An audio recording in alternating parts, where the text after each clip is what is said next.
Si l'exubérance caractérisait la période Art Nouveau, l'Art déco se distingue par la sobriété.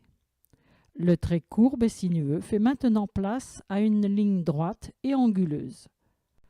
De même, si la féminité était la marque incontestée de l'Art Nouveau, le masculin lui succède. La femme devient garçonne, elle a les cheveux courts, fait du sport, fume et porte des pantalons.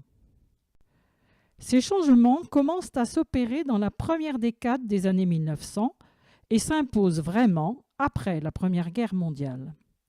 Le celluloïd devient le matériau de la modernité et domine la fabrication des objets du quotidien. Le grand couturier Paul Poiret supprime le corset qui sculptait le corps et invente la robe ample qui dessine une silhouette plate et longiligne. Le modèle présenté ici date de 1923. La rupture d'avec la femme fleur est maintenant consommée et l'on se plaît à adopter une ligne épurée, sans colifichet, comme le montre ce petit peigne articulé. Le style art déco touche tous les arts plastiques et graphiques. On le retrouve par exemple dans la peinture cubiste. Son nom lui vient directement de l'Exposition internationale des arts décoratifs et industriels modernes de 1925 à Paris. Le noir devient la couleur de base de beaucoup d'accessoires. On aime sa densité, loin de la transparence de la corne. On lui oppose des couleurs primaires, notamment le rouge. Les formes asymétriques aux angles aigus sont dominantes. On perçoit comment l'art déco assigne à l'imagination un cadre fermé. Le Japon continue d'exercer son influence, cette fois par une composition graphique empruntée au maître de l'estampe. Il s'agit d'un regroupement de différents formats, cercle, rectangle, carré, ovale ou éventail. Cette composition, appelée Kibori Gakowase Sanzu, c'est-à-dire rivalité des images encadrées, constitue un format dans le format qui focalise mieux le regard. Il n'y a pas de souci de réalisme, car on ne cherche pas à insuffler la vie au sujet représenté. La stylisation les ramène au contraire à un simple jeu de lignes. La rose devient une géométrie qui s'apparente à la rosace. Le rationnel a pris le pas sur l'émotionnel. Les tiges ne suivent plus une courbe libre. Elles sont maîtrisées et ordonnées. L'homme domine la nature et non l'inverse. Le décor peut se réduire à de simples éléments graphiques abstraits ou être figuratif, mais inscrit dans un cadre défini. Le chat est perçu non comme un félin, mais comme un animal citadin évoquant une enseigne d'échoppe. Les ornements de coiffure se placent librement dans les cheveux, mais on voit l'émergence de peignes spécialement destinés à parer la nuque. Ils soutiennent en effet une coiffure en rouleau qui dégage le cou. Le vert clair est une couleur rare pour ce type d'objet. Il pourrait paraître fade sans l'or et le noir qui soulignent la forme. La pointe en quadrillage noir, ornée d'un filet d'or, apporte au peigne l'élégance qui sinon lui ferait défaut. Ce modèle original est signé Paul Galéan, un créateur de l'époque. En symétrie, on place aussi des bandeaux sur le front. Mèches folles ou frisettes en liberté ne sont plus de mise. Le cheveu est si domestiqué qu'il existe même des triples cerceaux pour les maintenir parfaitement. Ces ornements très particuliers forment une sorte de casque élégant, incluant sur les côtés des bijoux en pendentif. Auguste Bonnat, créateur de peignes célèbre dès le début du siècle, se convertit lui aussi à l'art déco. Bien dans l'air du temps, il aime jouer avec le rouge et le noir.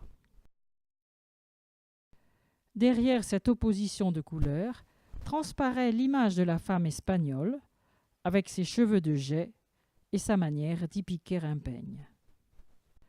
Surface pleine et transparence en rosace à effet de vitrail sont aussi du meilleur effet. Le cabochon est très prisé car il focalise le regard et fait merveille sur un peigne aux lignes parfaitement épurées. Comme le montrent ses publicités, Auguste Bonnat fait du peigne noir une marque d'élégance, un objet précieux. Les quelques spécimens qui ont survécu à l'épreuve du temps en restent le témoignage. Agrémenté de petits strass, il devenait le complément indispensable des coiffures du soir. Un simple filet d'or, surlignant une courbe parfaitement dessinée, était un élément décoratif suffisant. Pour le jour, il existait des modèles plus simples, mais toujours travaillés. Désireux de diversifier sa production et inspiré par l'esthétique japonaise, Auguste Bonnat imagine d'alléger les surfaces unies de minuscules frisures ajourées. Il déclinera ce thème de multiples façons, soit en faisant un motif unique, mais en variant les coloris, ou bien en modulant les formes. Ces peignes à longues dents se piquent bien sûr dans des chignons et peuvent très facilement se porter le soir.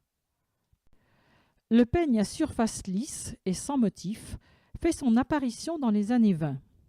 Il préfigure le design contemporain pour lequel la beauté d'un objet doit venir uniquement de sa forme et de sa couleur.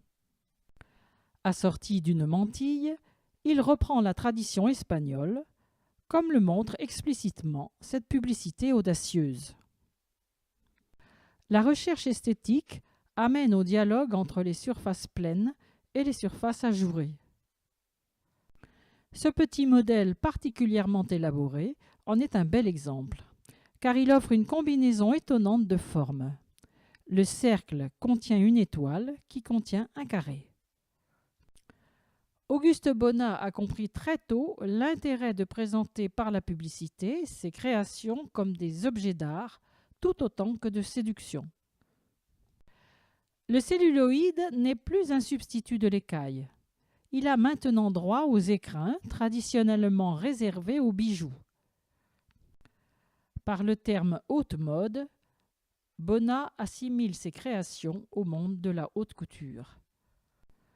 L'ajout de touches d'or et d'argent sur des motifs complexes rend ces accessoires de beauté parfaitement raffinés et précieux. Le peigne à boules fut sans doute son plus grand succès. Rondes ou facettées, ces boules sont distribuées en éventail selon un maillage qui en allège la lourdeur. Piqué en hauteur dans un chignon classique, le peigne fait l'effet d'une couronne, mais placé de côté dans des cheveux courts à crans serrés, il perd son aspect conventionnel pour être résolument à la mode. En voici une version pour cheveux courts où l'on goûte la sobriété du décor. De simples boules nacrées ourlent le pourtour en forme d'arc. Ces modèles sont rapidement adoptés par une clientèle nombreuse qui apprécie l'originalité de ces ornements.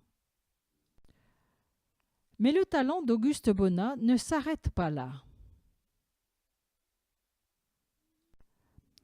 Il travaille le celluloïd comme une matière noble, dans un esprit très graphique. Il enrichit son répertoire esthétique de complexité formelle impressionnante, réclamant un savoir-faire accompli.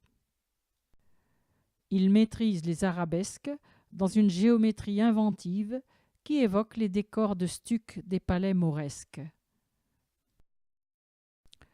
Là, le peigne s'ouvre comme un éventail en dentelle de Chantilly. Ce superbe modèle haut de gamme est enrichi de minuscules strass ton sur ton qui renforcent son raffinement. Porté avec un manteau ample à la poirée, il apporte la dernière touche de beauté à une élégante.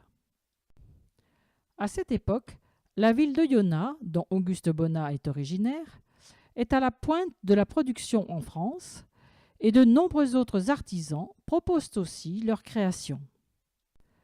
Le celluloïd imitant l'ivoire est à la mode. Il est généralement relevé de strass éclatants. Le jeu des lignes, en motif inversé, et l'asymétrie des formes font l'intérêt de cette pièce.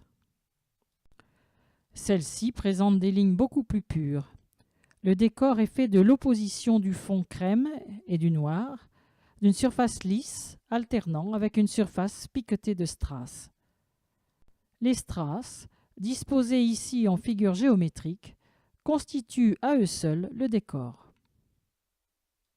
Ils sont un embellissement privilégié car ils captent parfaitement la lumière électrique lors de soirées mondaines. Puisque les femmes ont les cheveux courts comme les hommes, elles utilisent aussi des peignes de poche pour se recoiffer. Modernité oblige, celui-ci est carrossé dans le même esprit que la voiture de l'image précédente. Le noir brillant est enjolivé de chromes ouvragés. La marqueterie, l'incrustation de filets, de plaquettes ou de damiers sont aussi une marque du style art déco. Ces mêmes techniques sont appliquées ici sur du celluloïd imitant la nacre. Aux influences exotiques déjà évoquées, japonaises ou espagnoles, s'ajoute celle de l'art nègre avec ses tons ébène et acajou. L'art nègre amène avec lui des formes vraiment innovantes qui renforcent les oppositions de clair et de foncé. Ces peignes vont souvent par deux. Sur de l'écaille blonde sont appliquées ici des structures architecturales en argent. La saison d'été 1925 voit un engouement pour les petits peignes car ils retiennent les mèches indociles qu'ils orientent de façon imprévue. Ils ont aussi pour fonction d'atténuer le côté jugé trop garçonne de certaines coiffures courtes. Comme pour accompagner l'émancipation de la femme, ils peuvent se placer en toute liberté sur n'importe quelle partie de la tête pour animer la coiffure. L'essor des matériaux modernes a redonné un nouvel élan à la bijouterie. Ce ne sont plus des imitations, mais bien des bijoux à part entière, avec des formes et des couleurs propres. On aime l'éclat froid du métal chromé qui s'affirme comme tel. Les strass ne prétendent pas davantage être des diamants. Les artistes de l'art déco ont su réconcilier l'art, l'artisanat et l'industrie. Produisant en masse le beau à moindre prix, ils ont ouvert la voie à notre société de consommation d'aujourd'hui.